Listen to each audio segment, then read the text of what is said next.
And we're live, coming we're at you live. from an undisclosed location. Yeah. Where are we, Calvin? We are in an undisclosed location, Word. as I said. You don't want to go This is any more I'm into it? I'm sure with enough investigation and looking at the surroundings, it wouldn't be hard to Word. figure out. But we'll leave it at that. We'll Fair leave it at enough. that. We are All right. undisclosed. There's been some adjustments to the budget, and here we are.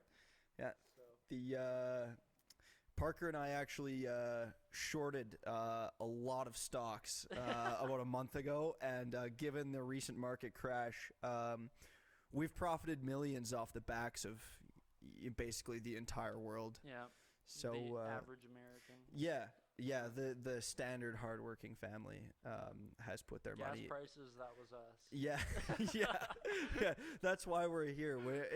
That extra 60 cents a liter you're paying, this is what it gets.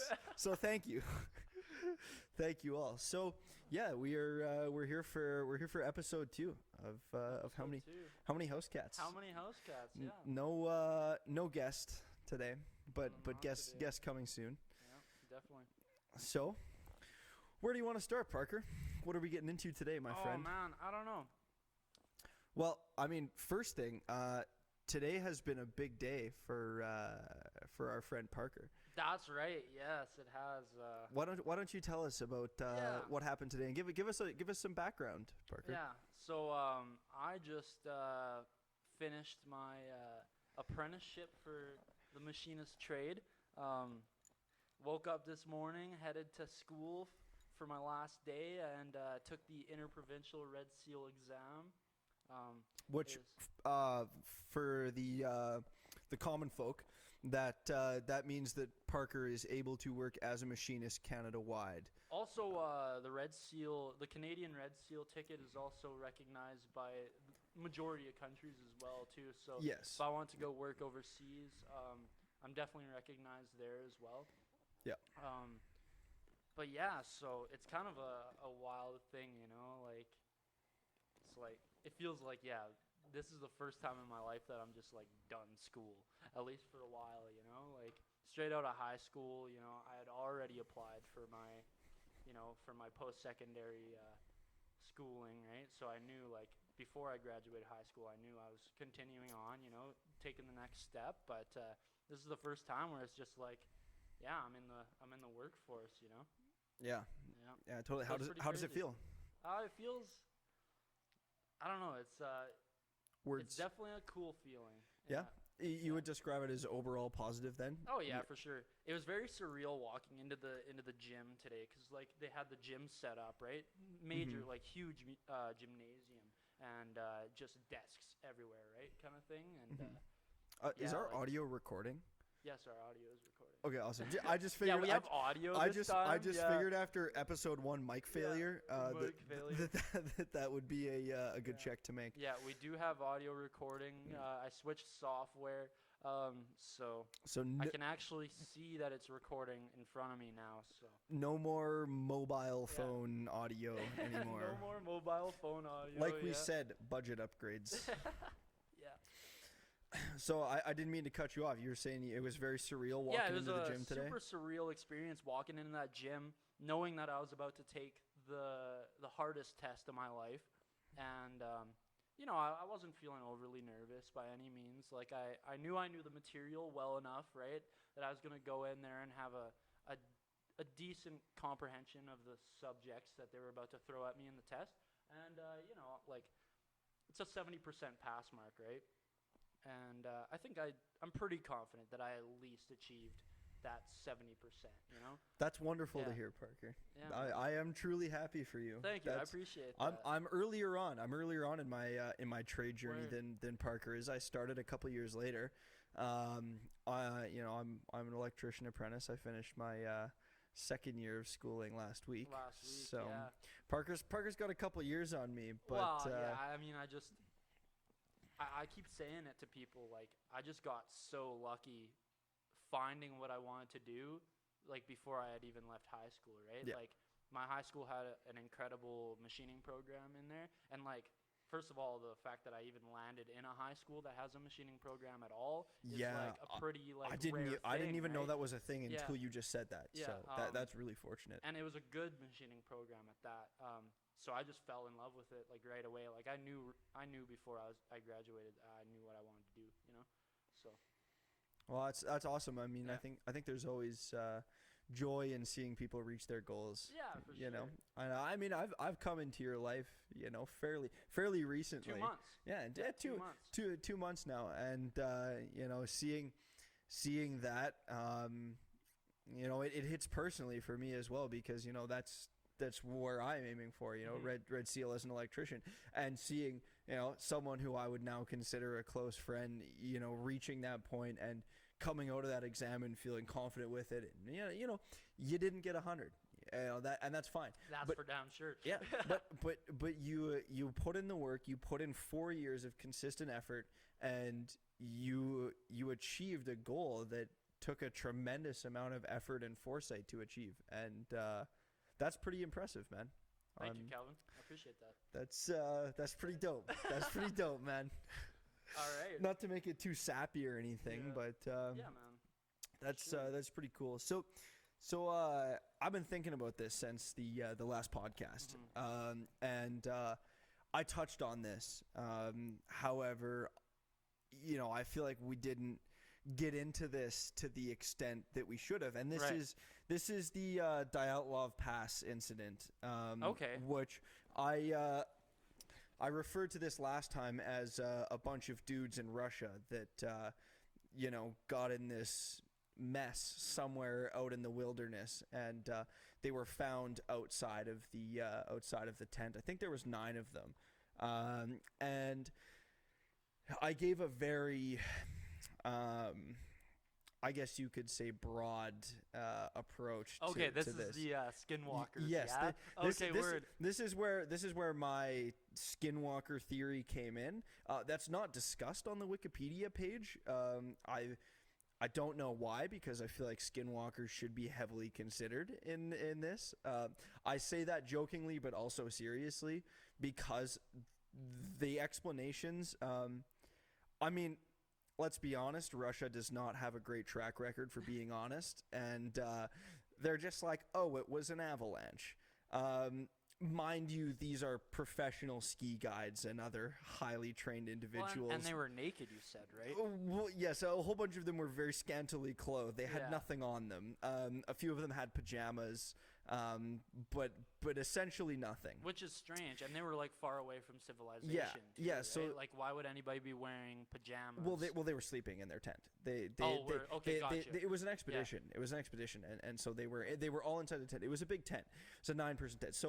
So if I give you a kind of overall description here, to go verbatim from the Wikipedia page.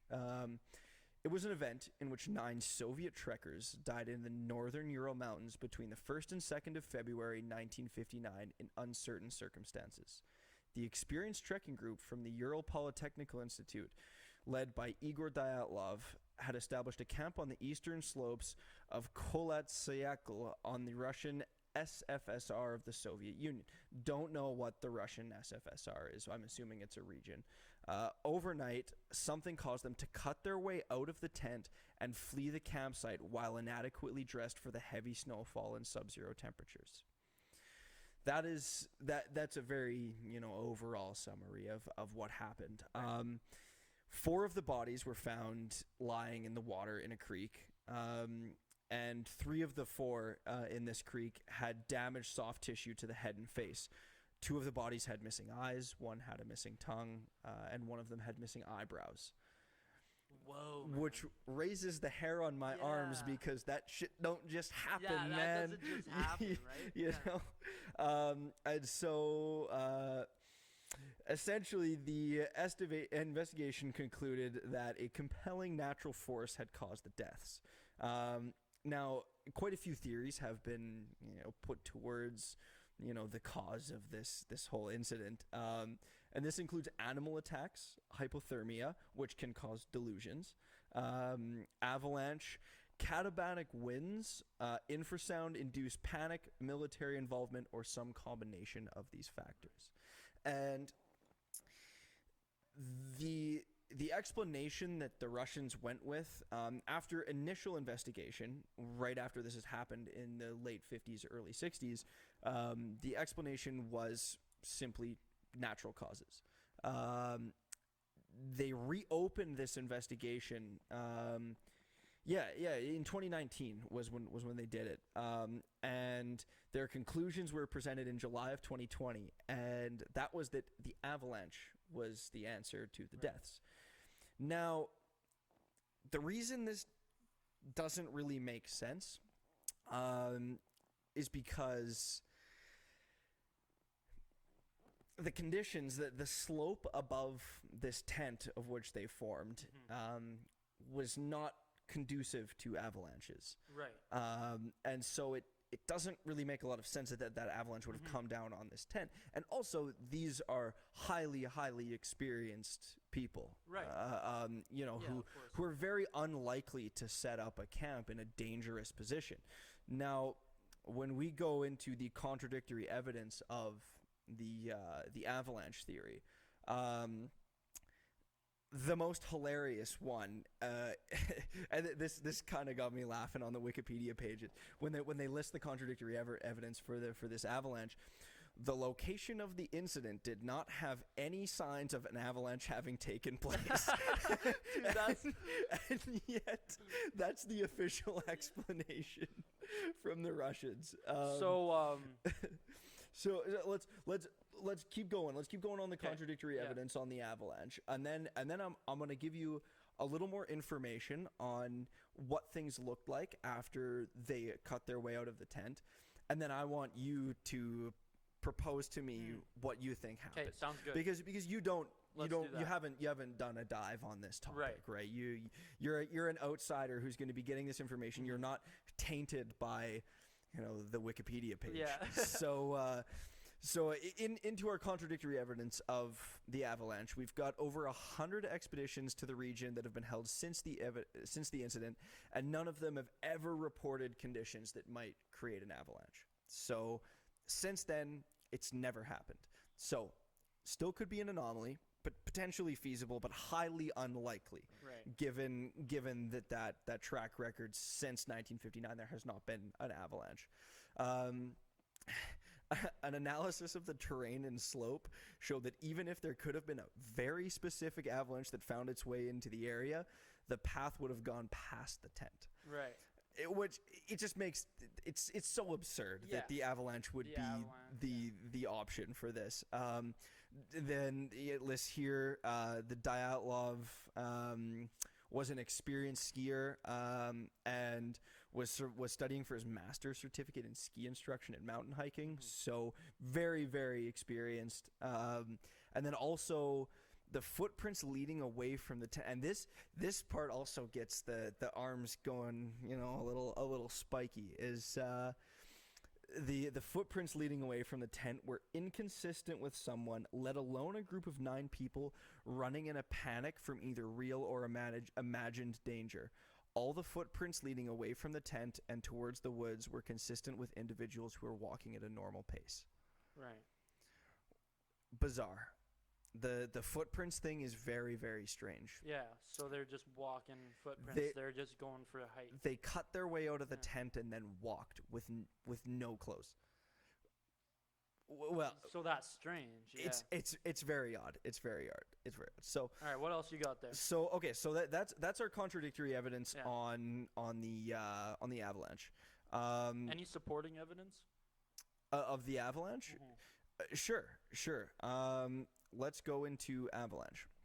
So, let's see here. The most appealing aspect of Kuryakov, who was one of the investigators who reopened this in 2019, they make the avalanche seem like their party's actions was no longer irrational in relation to an avalanche. The snow slab would probably have made loud cracks and rumbles as it fell across the tent. So what a slab avalanche is it's not the kind of avalanche that you're used to seeing. Right. A slab avalanche is the slow moving of a heavy layer of snow shifting on top of another. So it would have been a gradual pressing over top of this tent. Now, these rumbles and cracks that it made would have made an avalanche seem very imminent. Even though the skiers made an error in the placement of their tent, everything they did subsequently was textbook. They conducted an emergency evacuation to the ground that would be safe from an avalanche. They took shelter in the woods. They started a fire. They dug a snow cave. Had they been less experienced, they might have remained near the tent, dug it out, and survived. But avalanches are by far the biggest risk in the mountains in the winter, and the more experience you have, the more you fear them. The skiers' expertise doomed them. So what that's saying is, because these skiers were so professional and because they really knew what was going on, they knew that the danger of an avalanche at the time was high. Right. And so that's why they went so far away from the tent. Now, as to why the bodies were separated, and one was missing eyebrows, and one was missing a tongue, and one was missing eyes, and they walked away from the tent, it just, something doesn't sit quite right with it, you know. It's a little weird, and so there's our you know, confirming evidence for an avalanche. But let's go into the actual incident itself, and we can kind of talk about the reports and the claims behind that. So the claims behind this incident, we've got these are from journalists from the initial investigation. 6 of the group members died of hypothermia and 3 of fatal injuries. Fatal injuries don't make sense with this whole avalanche thing. The fatal injuries stick out like a sore thumb, because if they'd have walked away, fatal injuries don't make sense. They would have all died of hypothermia if that was the case. There were no indications of other people nearby apart from the 9 travelers. The tent had been ripped open from within. The victims had died 6 to 8 hours after their last meal. Traces from the camp showed that all group members left the campsite on their own accord on foot. Some levels of radiation were found on one of the victims' clothing. To dispel the theory of an attack by the indigenous Mansi people, who are a tribe in the area, one of the investigators stated the fatal injuries of the 3 bodies could not have been caused by human beings because the force of the blows had been too strong and no soft tissue had been damaged. Released documents contain no information about the condition of the skiers' internal organs, and there were no survivors. So, I think you can kind of get a picture for what happened here.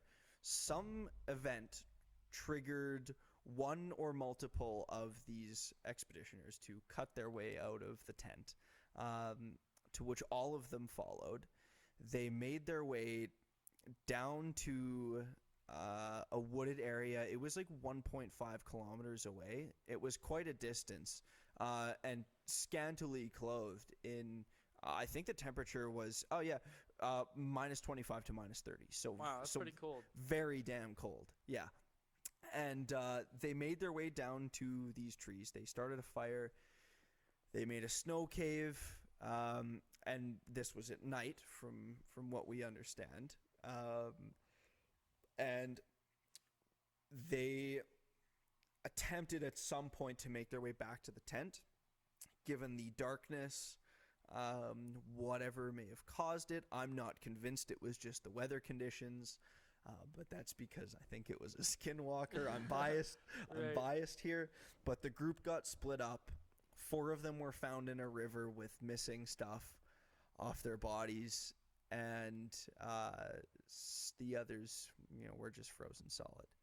So I think you kind of understand what happened here. I'm ready to dive in. You're ready to dive in? Yeah. Do you want to hear some of the other Sure. the background Yeah. on some of the other Go ahead. explanations Yeah. for this first? Okay.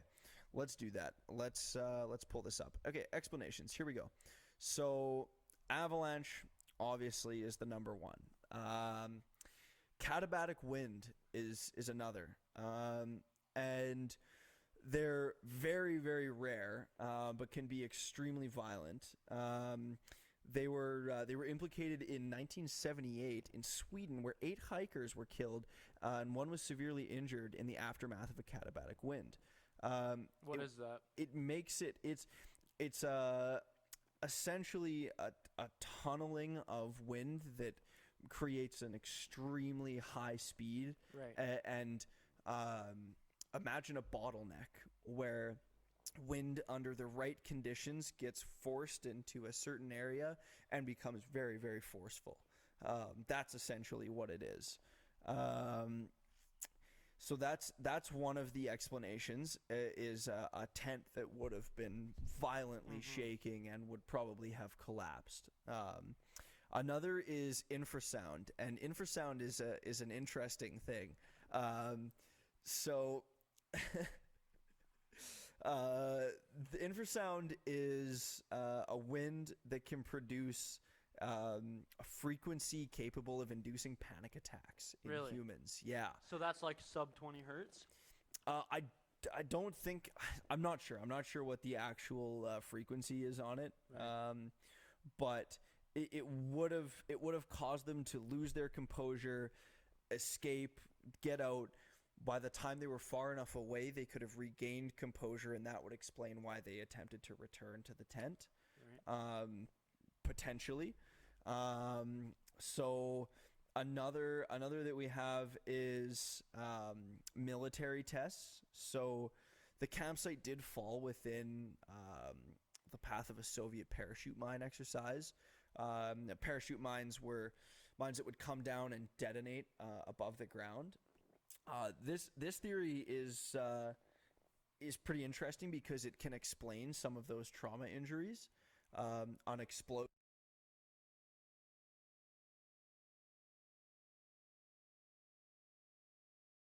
All right, we're back. Video cut out. Luckily, I caught it. Parker heard the sound. I heard the sound that my phone made when it cuts out, when it stops recording. I'm like, oh shit. You saw it. I heard absolutely nothing. Yeah. All right, Calvin, what were we talking about? We were talking about the military test theory in terms of the Dyatlov Pass incident. This could explain some of the head injuries and some of the trauma injuries that were inflicted on these people. Because if you think, someone gets hit with something from this bomb, whether it's a piece of shrapnel, whatever, you'd think they would find it. But, we'll look past that for now because we're treating this as plausible, not confirmed or false.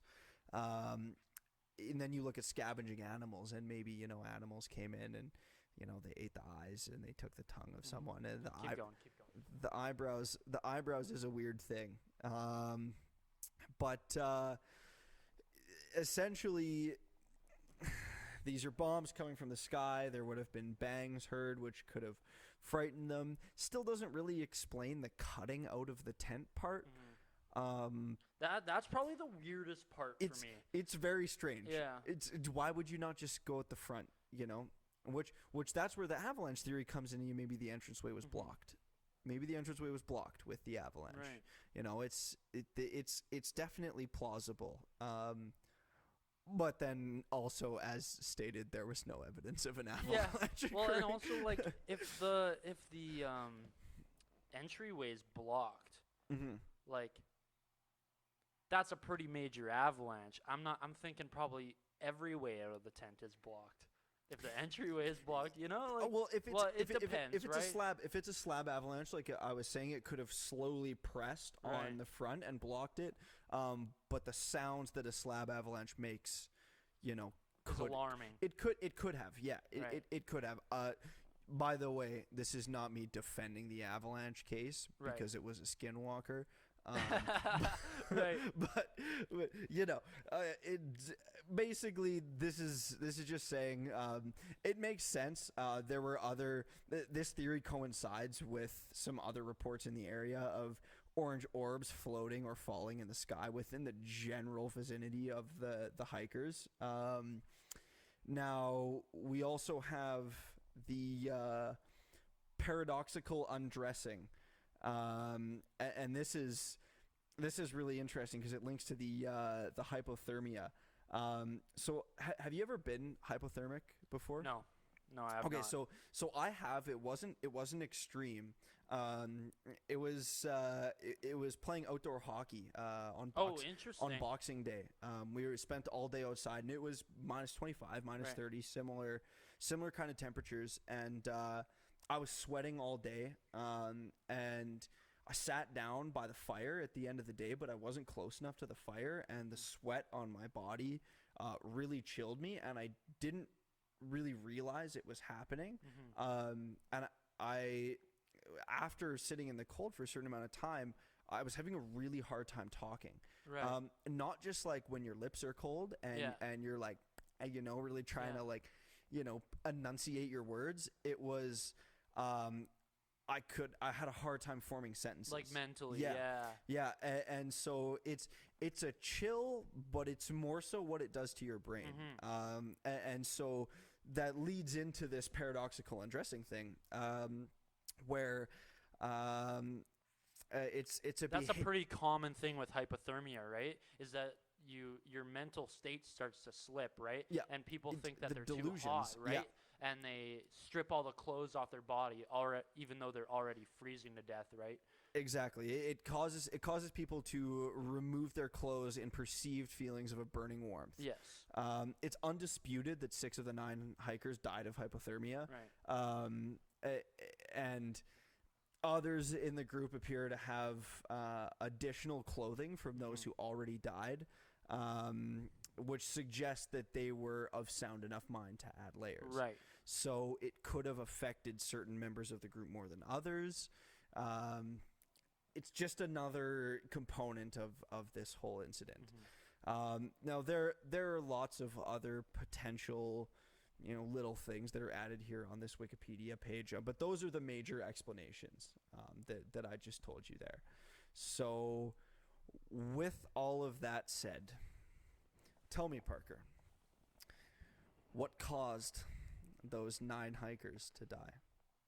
I honestly think I mean, From what you've told hypothermia me- caused 6 of them to die, but Right. what kicked the whole thing? I think, honestly, like hypothermia seems like the most common, well, not common, the most likely cause for all their deaths. I've never been hypothermic, so I don't know what that mental state's like. But I don't know, like when you're in a mental state where you're like clearly like there's something going wrong, there's something malfunctioning, right? There's a lot of different ways people react to that, right?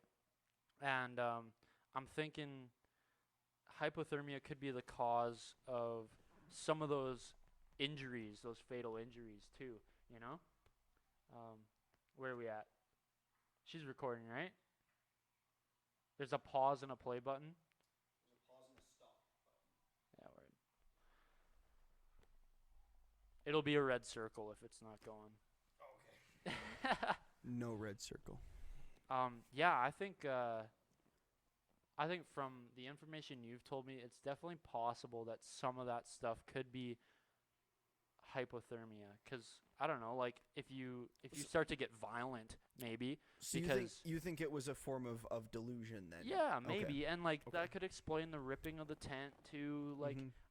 that's where my mind goes. But And then obviously, still, even with hypothermia in the whole situation, like still some of that shit's pretty strange, right? Like Yeah. like no eyebrows, no eyeballs, no tongue. Like even though they were like mentally like gone, Yeah. that's still like weird stuff. Like that you almost have to be mentally there to perform an action like that, right? Right. Yeah. So I see. I don't think. Yeah. When it comes to my skinwalker theory, Right. These. I know. Do you want to just briefly go into what skinwalkers are? Yeah. Yeah. Sure. Let's pull it up. I'll pull a Jamie here, and let's go into a Wendigo. So, the Wendigo, aka Skinwalker, it's a mythological creature or evil spirit, which originates from folklore of Plains and Great Lakes natives, as well as some First Nations. Yo, by the way, shout out to Damer the Wendigo gamer. All right, keep going. All right, onwards we go. Onwards. Now this is based in Canada. However, skinwalkers are shape-shifting, and they're a very perplexing being. I think we talked about this. I think maybe it was on the last podcast, or maybe it was just a conversation we had. But if in the First Nations culture, if you cannibalize someone, the Wendigo spirit overtakes you, and you essentially become one of these things.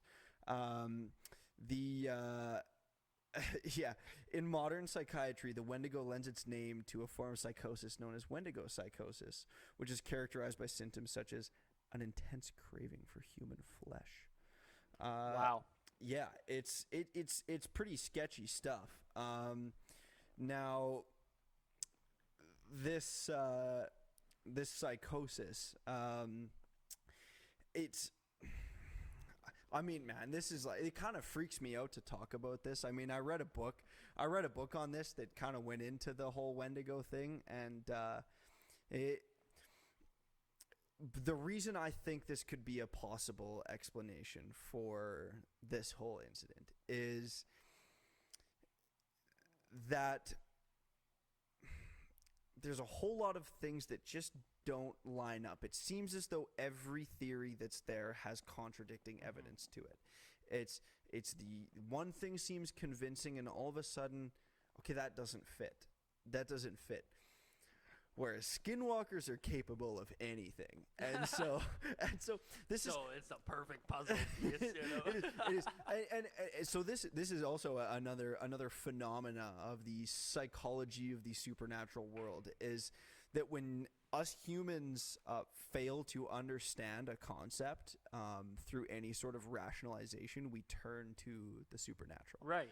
I'm glad you mentioned that too. And that's where this is at for me, because nothing here makes sense, and these skinwalker Wendigo spirits, they terrorize the world of the living, essentially, and you know, people claim to have recorded these things. You know, they've got videos, you know, where a human walks behind a dumpster and then a coyote walks out, and, you know, stuff like that. It's like, it's scabby evidence. But I think the length of time that has lent itself to the story of the Wendigo, it should mean something in terms of how seriously it should be taken. You know, it's not a guarantee. They could very easily not exist. However, enough people have talked about them for a long enough time that I don't think we should totally dismiss it as something that is fake. And when you look at the patterns of these creatures in mythology, it doesn't stray that far from, you know, what the idea of a skinwalker would do to, you know, some hikers out in the mountains. Right. So I say the skinwalker thing kind of jokingly and kind of not, because I have no way to prove that it's not real or to prove that it is. But every theory that I see on this Dyatlov Pass incident, they all seem to miss something. Yeah. They all have some degree of contradicting evidence. I certainly agree with that. And that avalanche, I think maybe has the least amount of contradicting evidence, but still contradicting evidence nonetheless. There are certain facts that were observed in this whole thing, and some of those just don't line up. So that's where I go with it. Is you know, I say skinwalker because something doesn't fit. Something doesn't fit in this whole thing. Certainly. So that's where I'm at. Yeah. That's where I'm at on it. Yeah, man, it's definitely a weird situation, right? Like, but yeah, there's just no real solid conclusion you can get from it. It's just something interesting to ponder. Definitely. I don't think you and I are gonna find an answer. Sitting here in this living room. That's but right. but it is definitely it's definitely an intriguing Yeah. conversation to have. Also, if you put your coaster up there, right on the corner of the table, it's a nice little Word. access spot Let's do it. that I discovered. I don't know if you're feeling that or not. I'm feeling that, Calvin. I'm feeling that shit. I thought today would be a good day to celebrate with my friend Parker, so I bought us a nice bottle of Woodford Reserve bourbon. Well, and I appreciate it, Calvin. That was a very nice gesture that you made. And I'm proud of you. I'm proud of you, Parker. It sounds back into the sap, you know. It sounds tacky. I know, and it is tacky. But you achieved something very solid. That you're set, man. You're set. If this IP comes back the way you want it to, how disappointing would it be that the IP That- dude, comes that would back be- and there's that- like 69% you didn't pass? Like, How Many House Cats episode 3. I failed the IP. Oh man. yeah, dude. So there's the Dyatlov Pass incident. Yeah, very It's- interesting story. It is. It's one of those things that just makes you scratch your head. Makes you scratch your head a little and go, something doesn't quite line up here. For sure. Do you know about the Tic Tac, Parker? Yes, I do actually. You do know. Yeah. You do know about. Yeah, I do know about the Tic Tac. All right. Yeah. So David Fravor. David Fravor. Yes, sir. Yeah. So you're familiar. I'm familiar. Hey, I've watched a few podcasts. Hey Parker, why don't you tell us about? Did you watch Lex Friedman? I did, with David Fravor. Yeah. One of my favorite podcasts ever recorded. Yeah, that's a very good Phenomenal. Why don't you tell us about the Tic Tac, Parker? Oh, geez. Well, what level of articulation am I at right now? Basically, so if I understand correctly, David Fravor was a fighter jet pilot in the military, right? Went to Top Gun. Went to Top Gun. Yeah, What's Top Gun? Top Gun's a real thing, man. You know, like the Top Gun movies, like like the fighter jet, Goose and Maverick. Haven't watched them. Tom Cruise, but you know.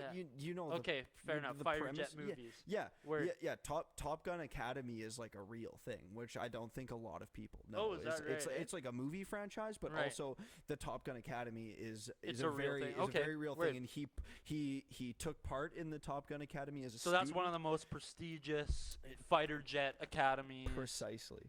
Gotcha. Okay, Yes. so Yes. David Fravor, Top Gun fighter jet pilot. Yeah. Okay.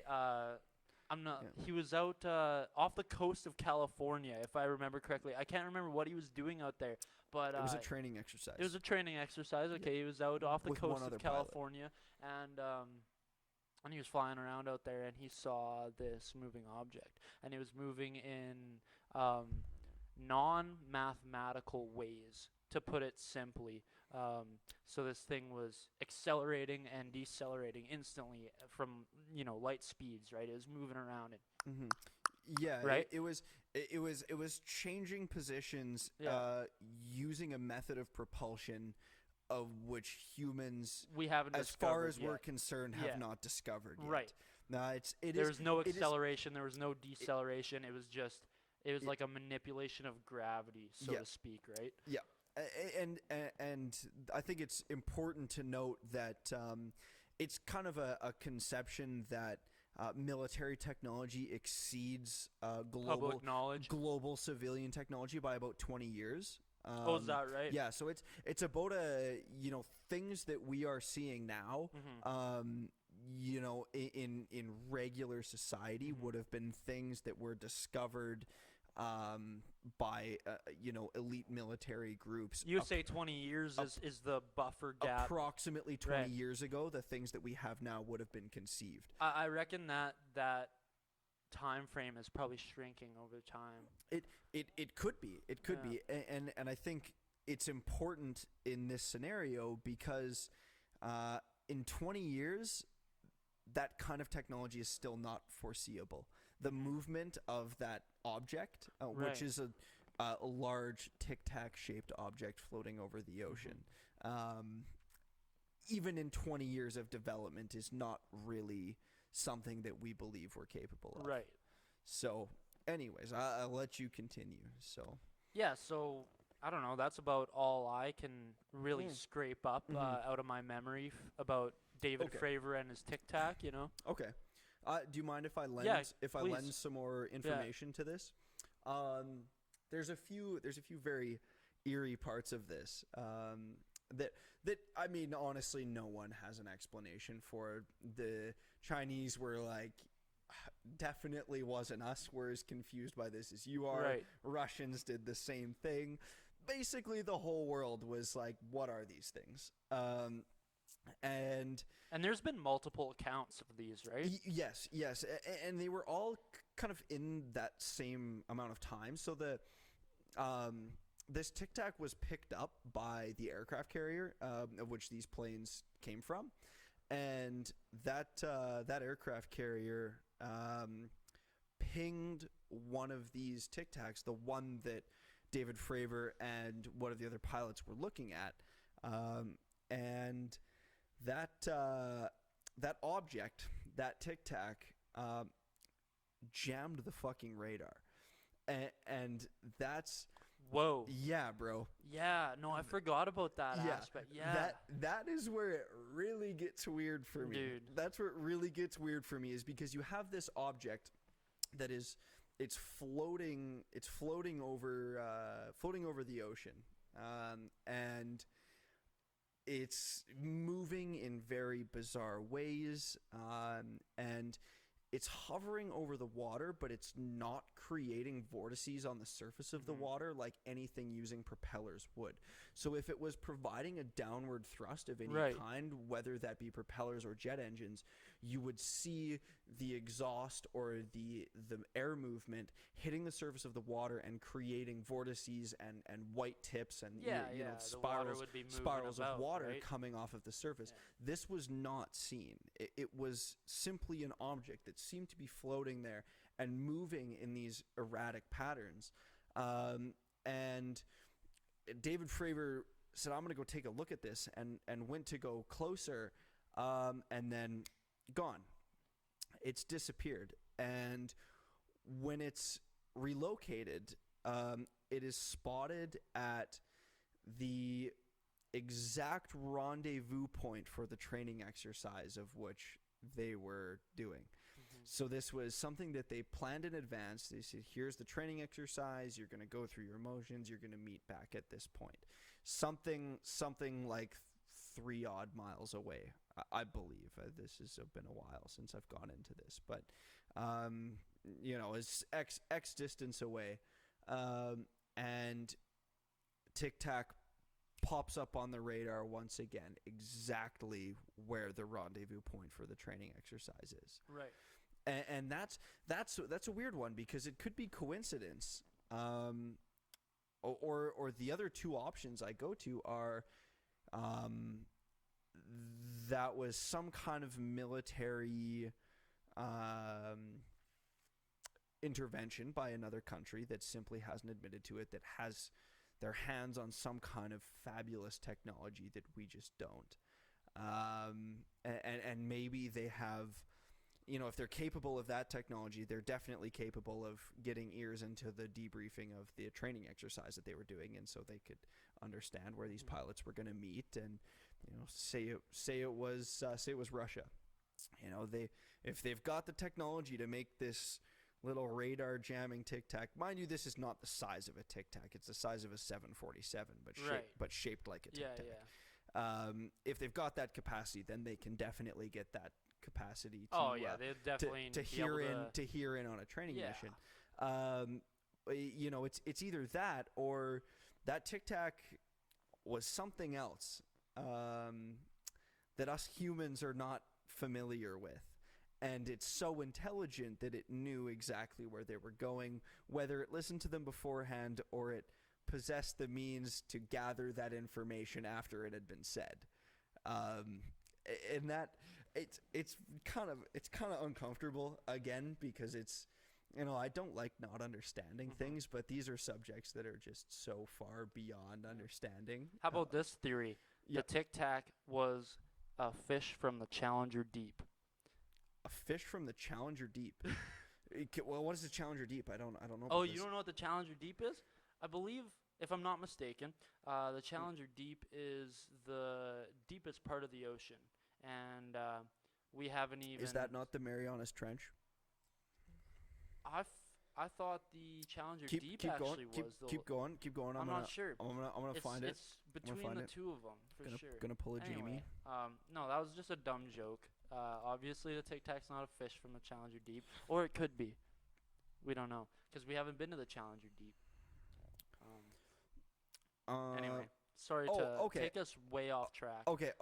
So Challenger Deep is a part of the Mariana Trench. Oh, word. Yeah. Okay. Is so the we're- Challenger we're- Deep we're- the deepest part of the Marianas Trench? Yes. It's at the Word. southern end of the Mariana Trench, and it is the deepest part of the How ocean. deep does it go? Elevation is wow. Negative 10,971 meters. Whoa, man. So almost 11 kilometers below sea level. Wow, dude. How Oh. deep have we been, I wonder? That is so tremendously far down Isn't it? underwater. Because that's Do you think things live down there, man? because that's further down than than Mount Everest is high, right? I believe so. Yeah. Oh yeah, Mount Everest isn't. Mount isn't- Everest is isn't what, 9,000 feet, Te- which is something like that. Yeah. Mount. which well- is like well, no. 2,000 meters. No. No. So Mount Everest elevation is 8,849 meters. Okay, so almost 9,000 feet. Yeah. No. Oh, Meters. meters. Yeah. Word. Feet. A mile is 37,000 feet. 37,000. Thought it was 54,000 or 5,400. Mile High Club. Think of the Nickelback song. Word. Gonna join the Mile Anyway, High we're getting Club at caught the 37,000 fuck up. feet. That's okay. Okay, so 8,800 meters. So yeah, the Challenger Deep is still deeper. That's very deep, dude. Where is the Challenger Deep? You know, like I just told you it's on the south end of the Mariana Trench, or you're globing this thing. All right. geography wise. So let's I'll find that for you. What do you know about the Challenger Deep, Parker? Not much. I just know it's the deepest fucking place. It is a very deep place. Okay, so between Japan and Papua New Guinea. Okay, weird. Yeah, it's right here. Yeah. Very cool. Yeah. It's just off of the eastern coast of the Philippines. Yes, that is correct. That's the deep ocean. Deep ocean is that's a whole other conversation. We gotta get back to the. And, I mean, Yeah. we were talking about the Tic Tac. Yeah. I mean, the Tic Tac remains unsolved, and it's more so just another very bizarre scenario that doesn't really have an explanation For to sure. it. But again, it's easy for us to, in lack of an explanation, turn to the supernatural, and I would tend to group Mhm. aliens into the supernatural Yeah, definitely. category, and so it's widely accepted as a UFO, because there's really nothing Yeah. else that we understand that can categorize that. However, I don't know if it was actually aliens or Yeah. not. It very easily could have been. It also just as easily could not have been. Yeah, I think it could be a lot of things for sure. What's your stance on aliens? That's Think they're out there? That's a very broad question. It is. Absolutely, they're out there. I mean, the statistical probability that we are the only intelligent life form in the universe, Seems low. no, it doesn't seem low. It is low. Yeah. It's ridiculously Yeah. low considering the size of the universe. I mean, we are on one star. Well, we are on a planet circulating one star. There are billions and billions and billions of stars, and galaxies of which consists of billions of stars, and those galaxies span distances. Light has been traveling from other galaxies for like 9 billion years to reach us. And that time frame is inconceivable. 9 billion years traveling at the speed of light. You can go around Earth 7.5 times at the speed of light.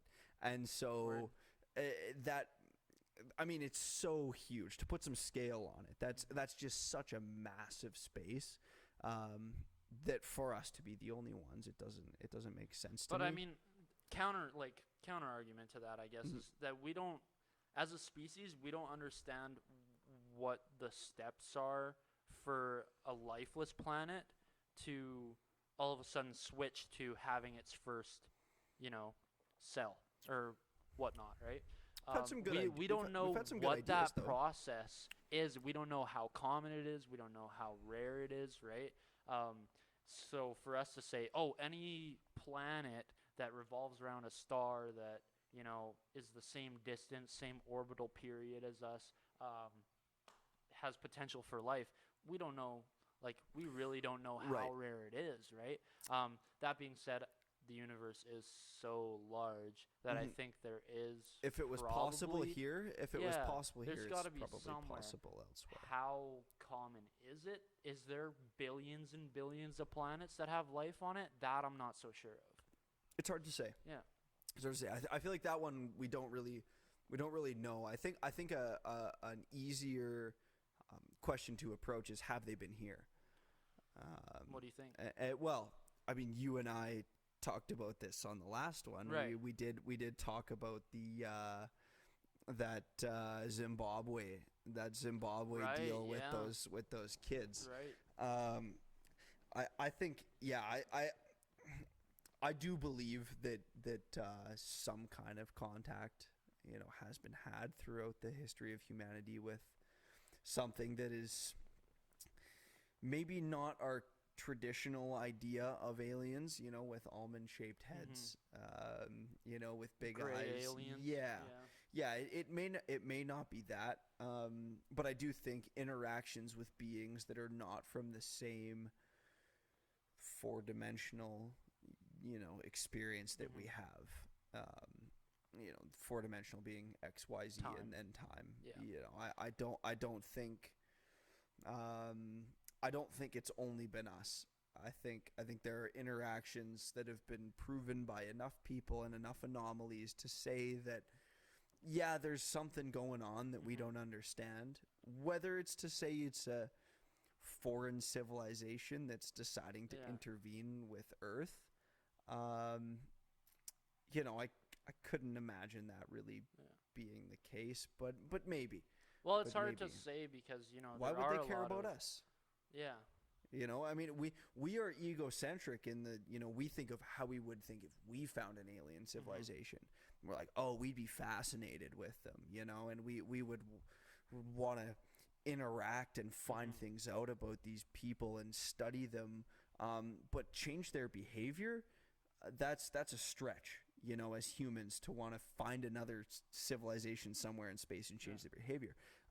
And so if there is an alien civilization doing that, they must have encountered so many planets with life forms that they're trying to do something greater than just intervene with, our little world. Right. Because, again, the scale of the universe, why Earth, man? Why the hell would some aliens come all the way across that massive expanse, just to tell us that, our environment isn't being taken care of? Yeah. Well, I think we're such an immature species. We're so egocentric, man. Yeah. The most narcissistic little shits ever. Yeah, that's true. Yeah.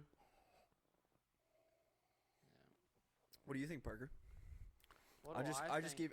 gave you my take on. Well, I mean, I agree with you. There's a lot of anomalies going around all the time. Like, there's a lot of shit that we can't explain with what we've discovered with, mathematics and science. There's a lot of stuff going around. Keep going. That we can't explain at all. But I'm not sure if that's, anomalies happening from some external force, or if that's just our lack of, sensory inputs, like we've only got 5 senses. I think we went into this a little bit in the last podcast too. I disagree with you that we have 5 senses, by the way. You think we have more, eh? I do. Humans can sense electromagnetics. That's a pretty well proven Right. thing. Is that right? So, eh? yeah, some are more. I saw a Veritasium video on Is it that a like a while ago. subconscious thing though, or Yes, so your brain actually will react to electromagnetic waves Right. and change certain delta and alpha outputs. Interesting. You know, Okay, cool. depending on the electromagnetic frequency Would that, that that you're experiencing. be grouped in with your sense of feel, or is that no, completely no, different? because it is subconscious, like you said. Right. Your brain responds to it, however, it's not perceived through your five senses. Right. So, I guess it depends on how you are classifying a sense. Yeah. But if you are saying the only way we can perceive things is through touch, smell, sound, taste, and feel, I would disagree with you. Right. Because there's enough evidence to say that That's fair. we do experience more things, and then this goes to the paranormal thing that we talked Mhm. about last time. And I know what I felt, and that's not any of the things on that list of 5. Interesting. It's different. What do they call that? Synesthesia. Oh, synesthesia is a whole other conversation. I do have a degree of synesthesia, by the You way. do, eh? Yeah. With certain sounds, yeah. Really? It's How does it usually manifest itself? Mm, Vision, uh, taste, but it's not vision. It's more like picture something in your head. word. Say like picture a pink elephant. Yeah. It's Classic example. that. Yeah. It's that effect where it just does that automatically. Mhm. And so it's not strong. It's not like I can't see anything and there's a pink Right, elephant in yeah, my yeah. vision. It's just certain textures, shapes, and colors will come together with certain sounds. Interesting. So different people's voices look certain ways if I Oh, didn't pay attention wow, to it. that's very Yeah. yeah. You have a visual sense of Yes. sound. Yes. Yeah. Whoa, man. Yeah. You're a very reddish orange. I'm a Reddit. Yeah. Yeah, man. Yeah. I It's am. yeah.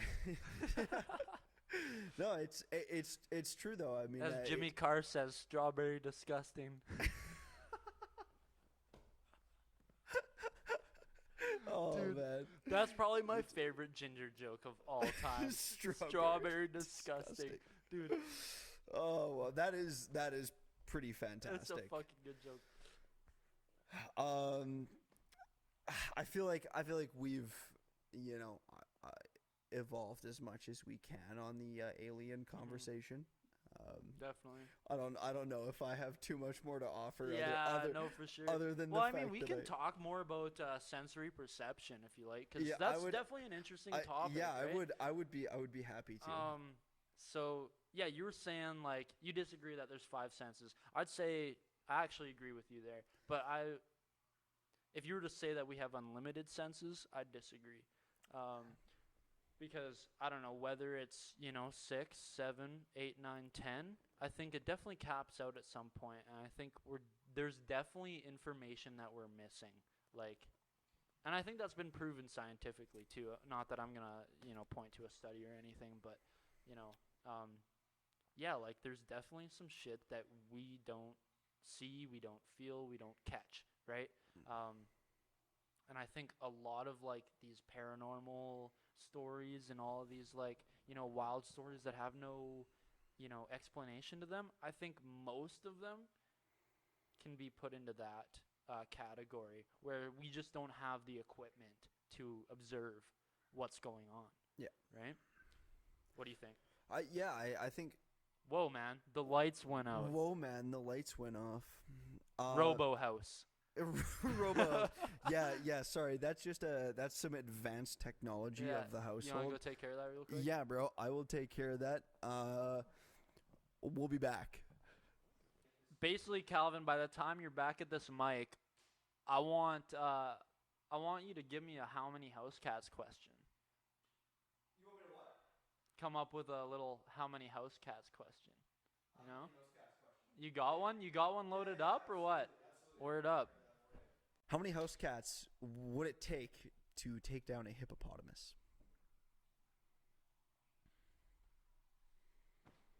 Now take your time. Good question. Don't rush into this one. Don't Parker. rush into it. Think of how big a hippopotamus is and how thick its skin is. They're fierce animals. Like where does a guy go with this, you know? I mean, if you go in the direction of the it's way too bright in here, dude. There's a lot of things to consider. Definitely. I mean, if you take into factor, the weight thing that we were Yeah. talking about with the 6-year-olds on the last one yeah. is it takes a lot of house cats to weigh down a hippo. To even equal the weight. Yeah. Then it would be like thousands of house Yeah. cats to reach the weight of a Right. hippo. And their teeth, they don't do much. So, I think it begs the question, how would they kill the hippo? What would be the method for a coordinated team of house cats to say they can communicate? Yeah. Because I feel like that makes this a little easier. Right. Say they can communicate with each other. So Okay. those cats got that The house cats they got are that telepathy strategizing. going. Yeah. Okay, so here's a few things going through my mind. What are the hippopotamus's defenses against these house cats? It's got a few, but nothing super crazy. The hippopotamus is not running away from the house cats. I don't think. How fast is a hippo?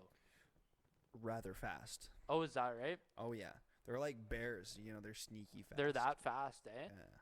Oh yeah. Well, they're Are they faster than a house cat? probably not. Okay. Probably not. Another thing is, how much beating can a hippopotamus take before, it gives up, B, it's dead, right? Kind of thing. Like they got thick skin, but you get like 10 house cats working on one spot. Like, how long is that gonna last, right?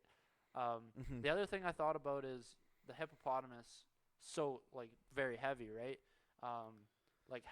It could probably take out a lot of house cats with a solid roll, Okay, so the drop and roll method, was brought to me by another friend of mine when Right. I asked him this question. He's a big guy, he's like 210 pounds, and he's saying like I could easily just, no matter how many you put on me, I just roll and just keep killing them. As long as I keep rolling over top of them, those cats die when my weight goes on them. Yeah. So the drop and roll method is, I think, quite effective for defending yourself against a house cat. So say the hippo is smart enough to go with the drop and roll. What do you think? If it is smart enough to go with that it's got method. the technique dialed in. It knows when to Yes. It has the drop and roll method dialed, right? It learned from I the think- best. Yeah. I think the hippo. Oh, geez. The hippo can probably take on an absurd amount of house cats, right? I mean, it reaches a point where, like, what's the difference between 100 and 200 house cats, Yeah. Against a Not hippo? much when it's Yeah. got a fucking dialed in Yeah. drop and roll, you know? It also can fit about 40 of them in its mouth. And so, Holy. I mean, they got humongous jaws, right? They could stuff a watermelon in there, no problem. Yeah. So they could just, you just scoop them right up. Good clamping force there, too. Oh, Like, yeah. no problem taking out Insta-kill. 10 cats, Insta-kill one chomp, right? Yeah, easily. So it's taken down cats at an alarming rate. Yeah. It's rolling. No alarming. It's Yeah, it is. rolling and it's chomping. Yeah. That's a very, and it's got super thick skin. It's heavy. It's a very worthy opponent for the army of house cats. So let's pause, think, and give me your final number. My final number. Where the house cats become victorious.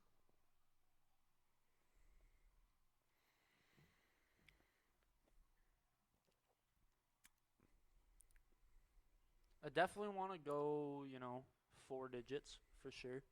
4 digits at least, if not 5. 5 digits Wow. house cats. Okay.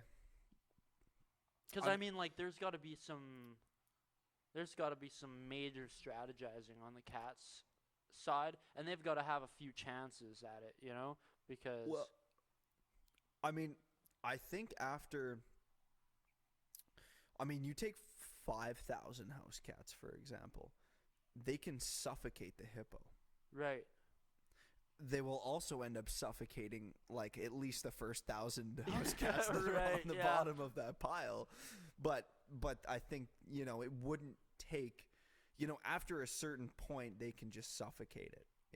Right. So I feel like suffocation is with a large number of house cats the most feasible method. Yeah, you're right. But if they're very talented, prodigy house cats, then the prince that you met earlier, if they're straight killers, I feel like with a coordinated team, they go after the eyes, they go after the ears, they can get up on the back of the hippo, no problem. Cats are agile as hell. Dig their claws in, get back there. I feel like they could get that hippo to the ground relatively quickly, but actually killing the hippo is very hard for a house cat, whereas killing a human, that jugular vein is awfully close to the surface of the skin, whereas hippos, that's a lot harder to do. So I think it's a much more difficult question to answer with a hippo. So you're saying thousands though. Yeah, I think so. Yeah. I would dare to go a little less. Yeah. Yeah.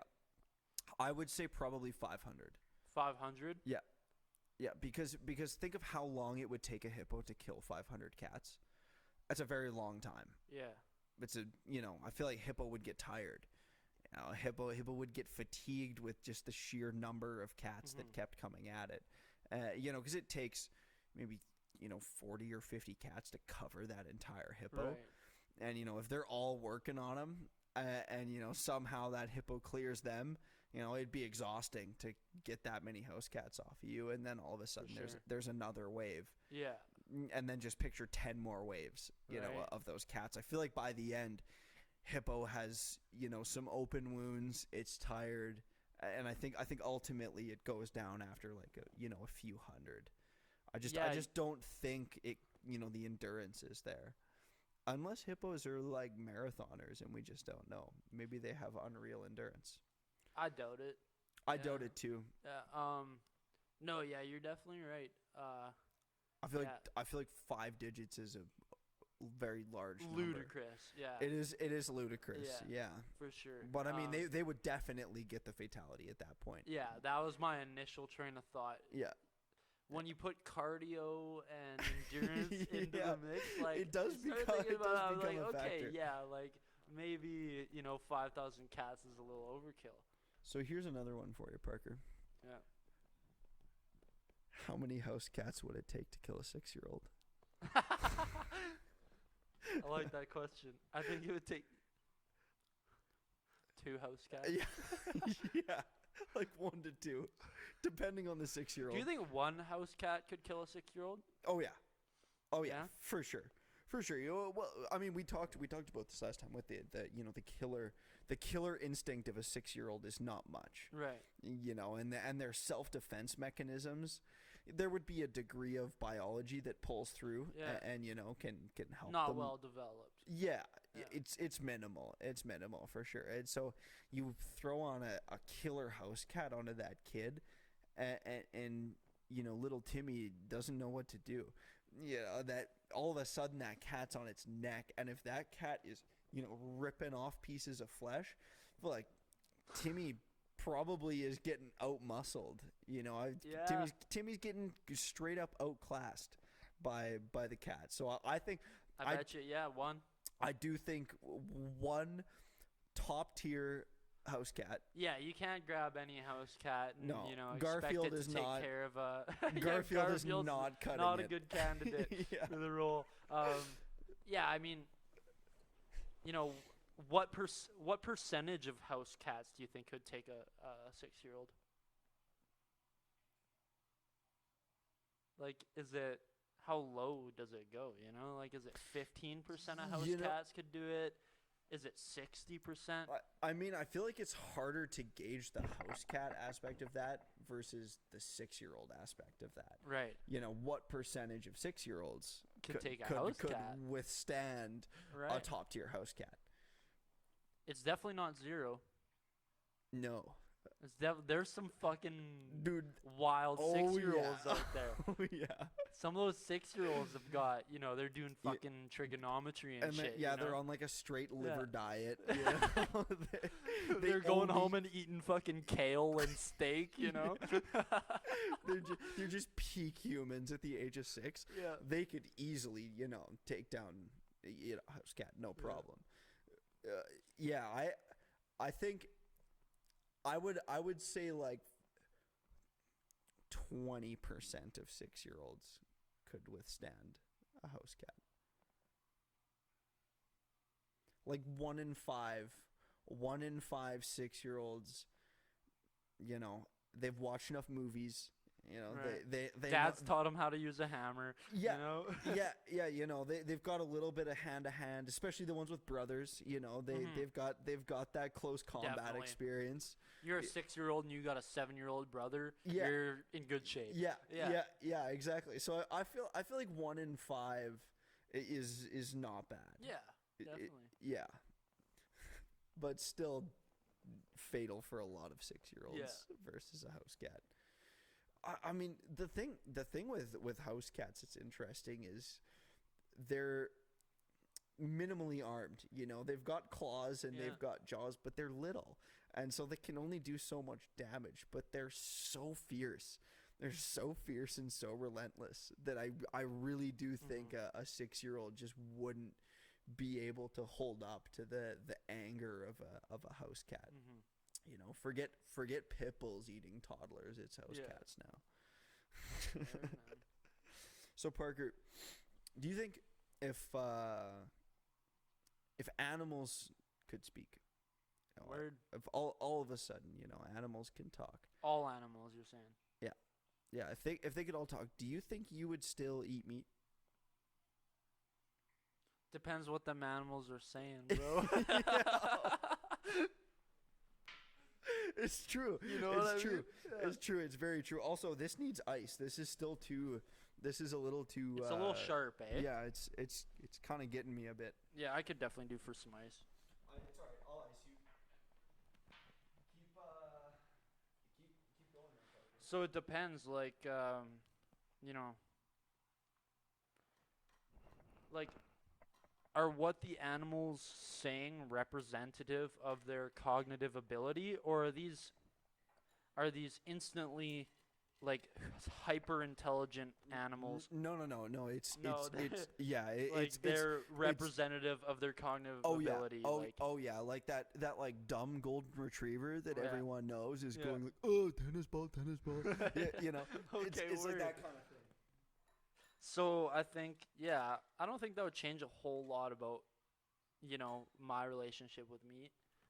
Right, but what if you went to the slaughterhouse where the burgers And it are- was just a million roosters going, no, stop, please, please, no, no. yeah, or like you're at the burger plant, and that cow is going, I'm scared. How do you feel? I'm a little nervous right now. Hey, man, what the fuck just happened to Jerry over there, dude? Oh my god. I haven't fucking seen Jerry in 2 weeks, man. Like, the fuck happened to that dog? Yeah, man, it's an interesting question. I don't know if I could. And this one, I do have a little bit of personal experience with objectively shitty treatment of animals. I mean, Right. I worked in a feedlot, and Oh, is depending that right, eh? depending on ranch slash feedlot, depending on who watches this, I may catch some flack. But I mean, they're sad animals, man. I mean, for the farmers, I have no criticism for the farmers. You have to make a living, and a lot of these people just don't have a choice. The position they're in is where they're at. There's nothing they can do about it. Right. But you look at the cows you and I saw earlier out in the field. They're happy animals. Yeah, they seem like they're living a they're good life. fluffy, and they've got tons of Yeah. grass, and they just hang out with their friends, and they can drink water, and they're not sick, whatever it is, and they can have their babies, and their babies grow up healthy and happy. In a feedlot, you don't have babies survive because of the They're trampled, right? Trampled, disease. Right. They get pneumonia within days, like almost guaranteed.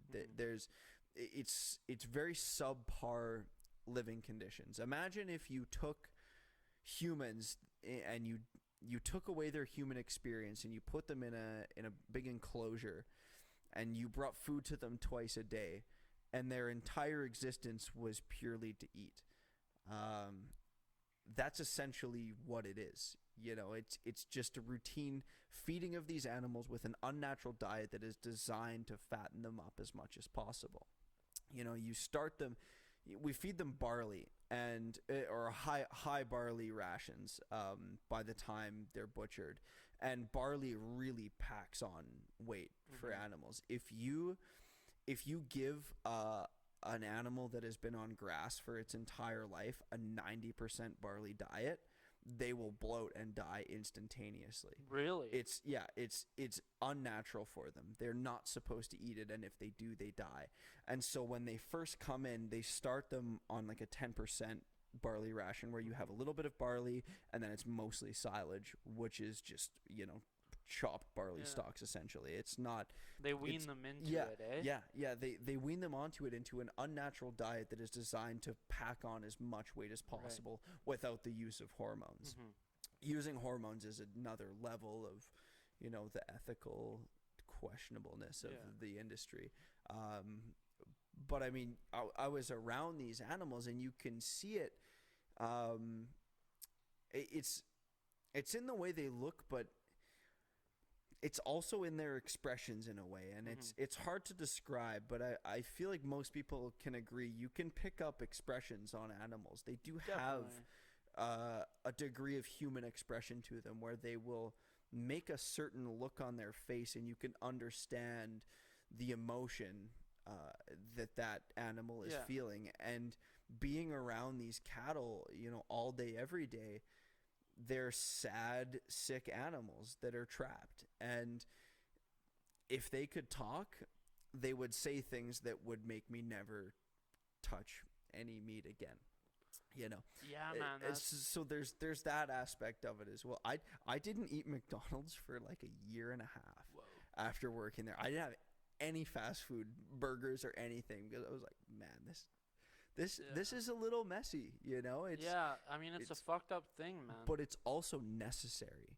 It's also necessary. That's the bad part. Yeah. Is because we can't feed the amount of people that we have on this planet without making sacrifices like that. Yeah. So purely because humans are smarter and more, intelligent, advanced beings, we can use another species to our advantage like that and disregard the needs and well-being of that species for the betterment of our own. Because if we don't have that, we're kind of screwed. Yeah. There's a lot of people, and a lot of them want protein, and a lot of that is animal protein.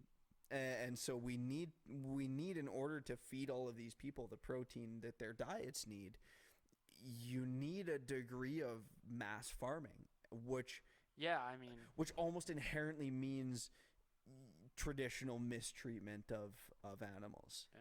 So I'm understanding of it, and I know why it exists, and I'm not making a claim that it shouldn't exist.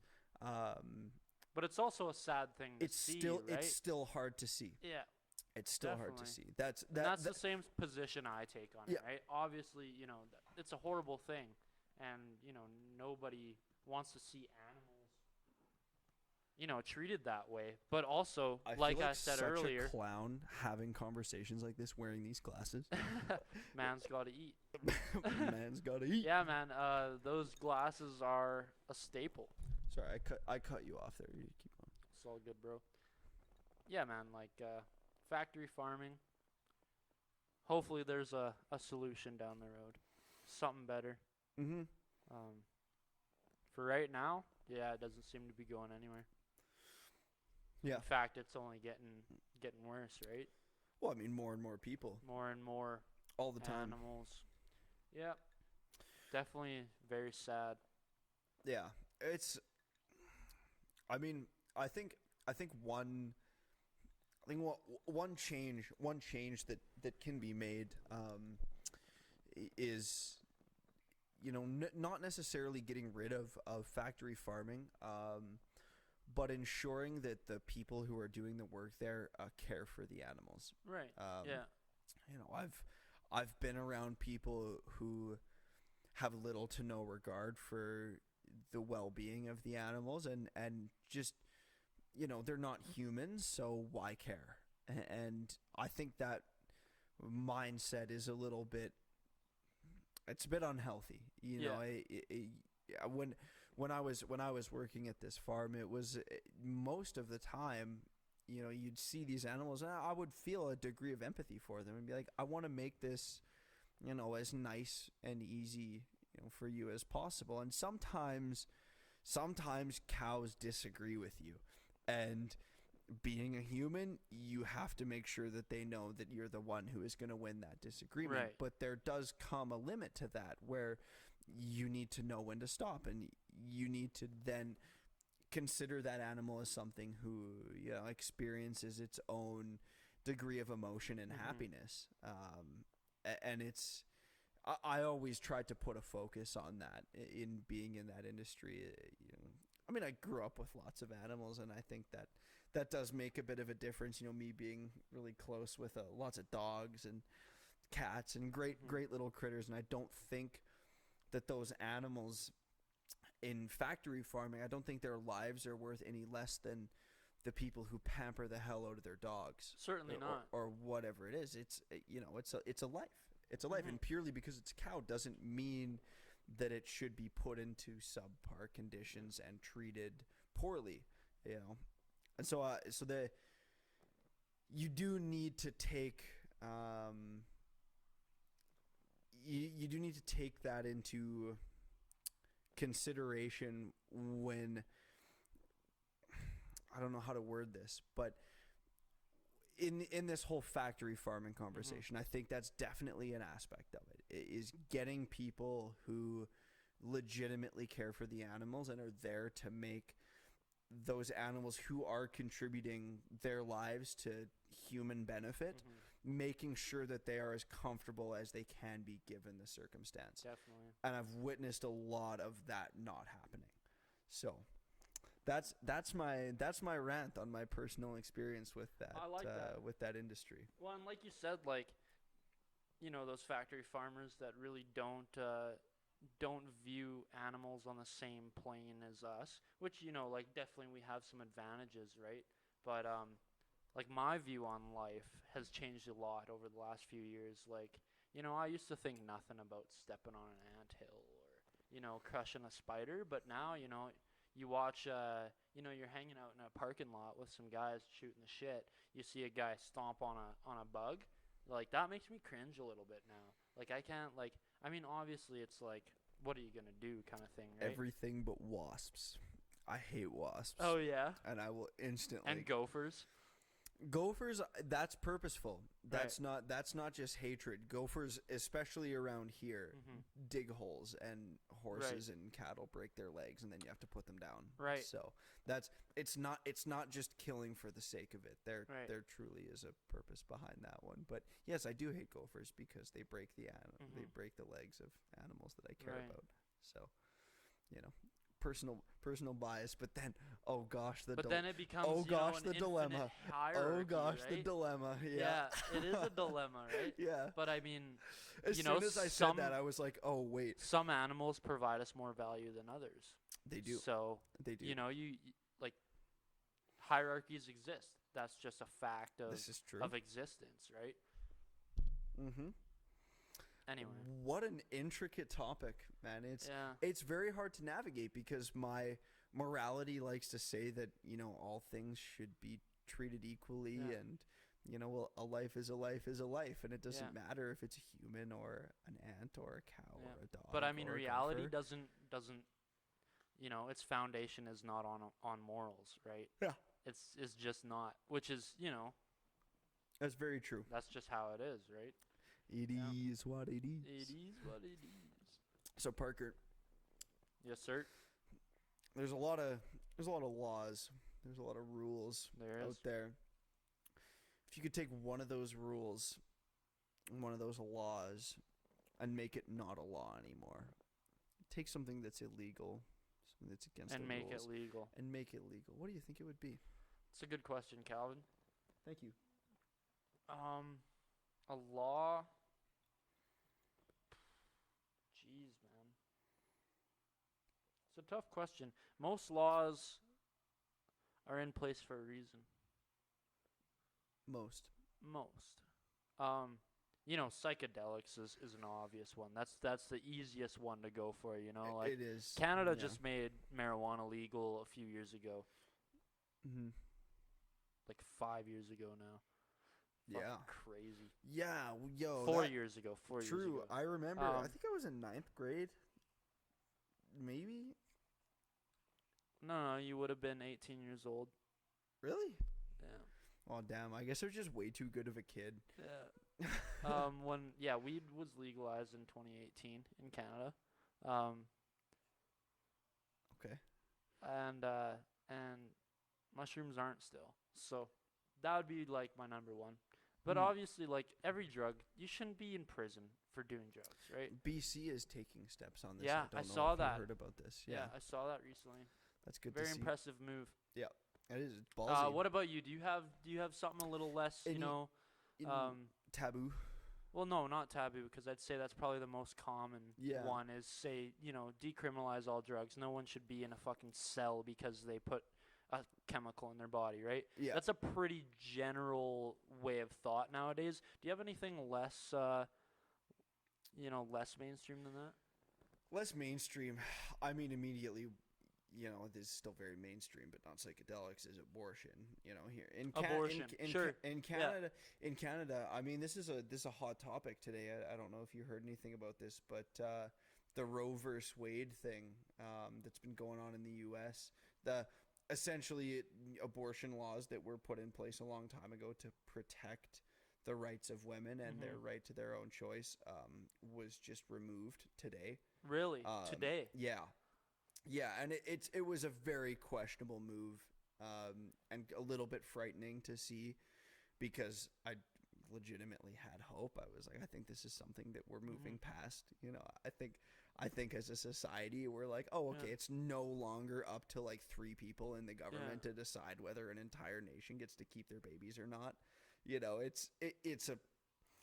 I really thought we were getting somewhere with that, but the United States just proved that we're not. So, I think. Well, and I've noticed too, even in Canada, like I don't know, driving around Calgary in the last few months, I've been seeing anti-abortion ads around. And I was like, that was never a thing, like 6 months ago, and forever before that. I do right? think that's Which is primarily interesting. religious.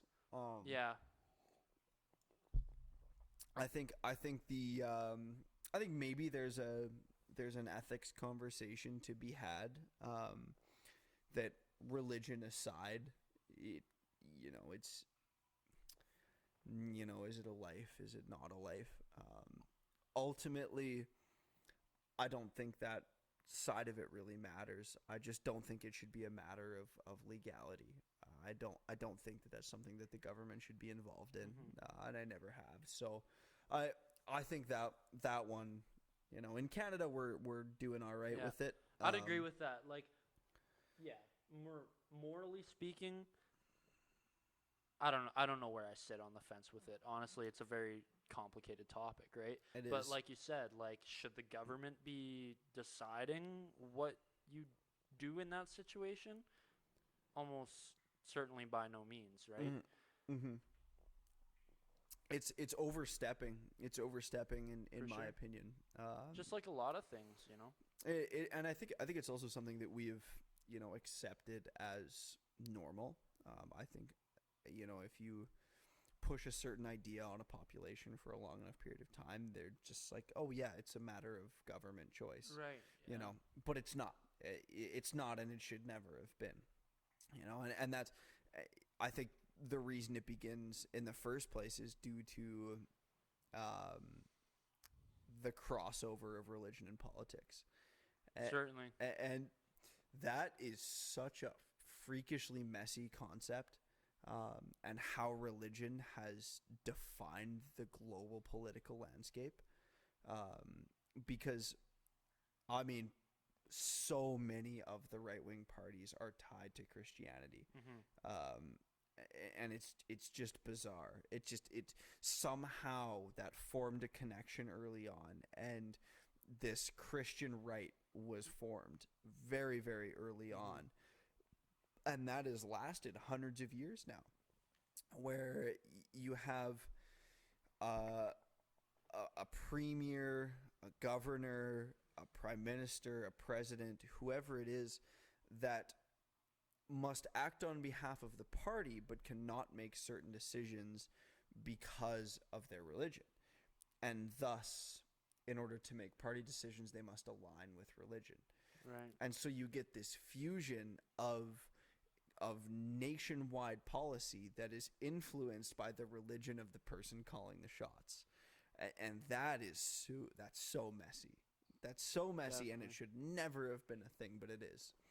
So, I mean, I don't know. I feel like I just kind of went on a bit of a rant there as to, you know, the messy world of religion and politics. But in the world of abortion, I think the vast majority of the anti-abortion stuff does come from a religious standpoint. I think you're right. Yeah.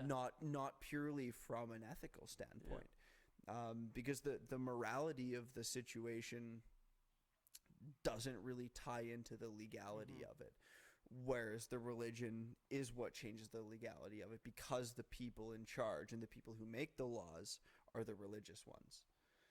I feel like in a way religion and morality are almost synonymous, you know? I think the primary difference being that, you know, me as an individual, I can have my own morals, whereas religion is almost always a group you thing. Must subscribe to this set of morals. Right. Yeah. So yeah, I mean, I thought you were about to go on a little tangent on why religion is morality, being that they're synonymous. And I was about to get so ramped up. I was like, the Catholics were okay with slaves, man. There's nothing moral about that. Yeah. I think the idea of religion is generally morality. I think a lot of religious, you know, people that are, you know, the pinnacle of religions, you know, like the Pope and your priest and your pastors and whatnot. They're people. They do shitty things, right? So that reflects badly on the religion. But I think, you know, from, you know, just an ideological standpoint, religion is pretty much just morals. It's just group morals. Yeah. Well, I think, I would agree with you. And you know, there's lots of other fucking weird practices that go along with it to make it, you know. Sure. I once read a really, I think it was 11th grade, 10th grade maybe. I read a really fascinating book about a non-religious guy who decided to live by the Bible for a year. Weird. And that means following every rule in the Bible. But he did not truly believe in God, his Savior. He went in being kind of skeptical, but he was like, I want to see what this is about. You know, I don't know what I'm going to get from this. I don't know what's going to happen, but I'm going to give it a try. And he committed to it. And it's really neat. You know, there's a lot of really weird rules in the Bible that provide, you know, those are the source of my questioning of religion in a lot of cases. It's like, True. It's like no God would really give a shit about this, you know, is kind of my approach to it. It's like, there's a rule in the Bible that, you know, thou shalt not wear clothing of mixed fibers. And it's like, God has bigger problems. There's kids starving in Africa. Yeah. You know, he doesn't. Why would God care what you He wear on doesn't your give body? a damn that your sweater has cotton and polyester. Yet the Bible says that that's a thing. That's a thing. And so for whatever reason, you know, they decided, you know, this is not okay. This is not okay. We need to have only the same fiber in a piece of clothing. And so anyways, this guy followed all of these rules. And he went through it for an entire year, and he came out with an understanding that was not focused on the individual rules. It was not focused on, any of those bizarre little, quirks of the Bible. But he came away with this idea that you are here to make the lives of others better, which is a very profound thing to take from the Bible. It's huge. In all of the things that the Bible says, in all of the rules that it provides, to come away with that, and understanding that your job is to make the lives of others better, perhaps to even your own detriment. And that is, I think, an often overlooked aspect, especially of Christianity. It is, some people really do live that. There are people. I mean, I went to Catholic school growing up, and there are people in that community that are tremendous people that use their faith as a way to make the world a better place. And yet somehow in the same creed, there are people that use their faith to exclude others because they don't abide by that faith. Yeah, and that's two sides of the, the thing, right? It's people can sometimes take it to such an extreme extent. It kind of creates this idea of elitism where, if you don't believe in what we do, then you're less than what we are. You're going to hell, But a man who took every word of the Bible literally for 365 days came away with the conclusion that the design of the Bible was to make the lives of people around you better. To come away with that, I think, shows the true core of Christianity, and the true method behind that religion is not out of elitism or control or anything like that. It's out of betterment, but it's the people who practice it, and it's the misconstrued aspects of that they pick and choose and say, don't care about the whole giving to charity thing. I'm going to ignore that one. But the one that says that being gay isn't okay, love that. I'm gonna take that one. And it's those people that put the bad lens on what religion is. So this is not a, we did kind of talk smack about religion there for a few minutes, but I think ultimately a lot of modern religions are based. Mormonism, I'm also not including in this conversation because Mormonism was made by a psychopathic teenager like 200 years ago. Oh, really? Yeah. Oh, yeah. It's Mormonism's. I'll have to dive. We'll have to get into that. Dude, we can have a full conversation on the world of Mormons. But I think most religions that have existed for more than 500 years are mostly overall, based in good, right? Yes, mostly based in good is a good way to describe it. But then, we can talk about the Crusades. Right. Where that's an act that I think, again, was misconstrued by individuals within that sect of religion that decided we need to spread this word. And then people in the Middle East were like, nah, we got our own God, and the Christians were like, no, you don't. You got our God, Oh man. Yeah, and it's caused so many conflicts over the years, but I do think, ultimately they're based in good, with Buddhism being at the very top of that pyramid, because Buddhism is not really responsible for any, molesting of babies or Buddhism's pretty clean, isn't it? Buddhism is clean as hell, bro. Yeah. Buddhism is so ultimate. Yeah. The Buddhists know what's going on. Anyways, I've been talking. So, I've been talking Calvin, for a long we're time at about religion. we're at an hour and 45 minutes right now. Hour 45. We're at an hour 45, a little less with all the technical difficulties we had. We cannot run a smooth podcast worth our lives. Yeah. Mind you, we'll get there. It's number episode 2. We're just gonna keep learning. we'll get there. You know, we're trying our best. We're gonna figure it out. Absolutely. What do you say we wrap it up? I'd be happy to wrap it up. All right, sounds Yeah. good. I think Yeah, so, I think that was a lovely conversation, Parker. Yeah, it was good. I enjoyed talking to you. I enjoyed that conversation. Definitely had a little bit of a different vibe than the last one, which I'm definitely okay with. I think Yeah. we need a bit of both. You know. Yeah, for sure. We definitely went through that. We still got the traditional House Cats vibe. We in got there. some good fucking We laughs in need. there, I for mean, sure. that's gonna be an essence of basically every one of these Yeah. we do. And unless we're talking about something real heavy, then I feel like maybe it could be left The out. House Cats might get skipped. you know? But I do think overall the comedic levity is important because It's a good balance of like heavy, endless topics and a bit of good laughs. I do think you and I naturally get into controversial topics though. Yeah. I think we ultimately find our way into things that we I think can talk it's for just a long kind of a natural path. yeah. Yeah. yeah. But Um, anyways, that was a wonderful conversation Yeah, with that you, was a man. good I conversation, really Calvin. enjoyed that. Yeah. Thanks, everyone, for watching. If you did.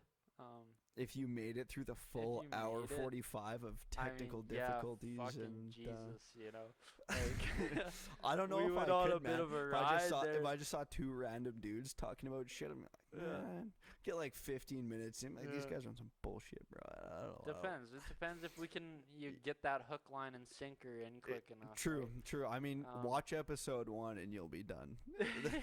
You'll fucking tap out real quick. Yeah. We're here like, yeah, that conversation was so much better than the last one. Yeah, right, dude. All right, well, Um, everybody, before we go, let's congratulate Parker on his Hey, man. completion of his apprenticeship. Parker, cheers me up, my friend. Cheers me up, dog. Proud of you, brother. Thank you, Calvin. All right, everybody. Have a wonderful night. We'll be talking next week. Bye. now. Adios.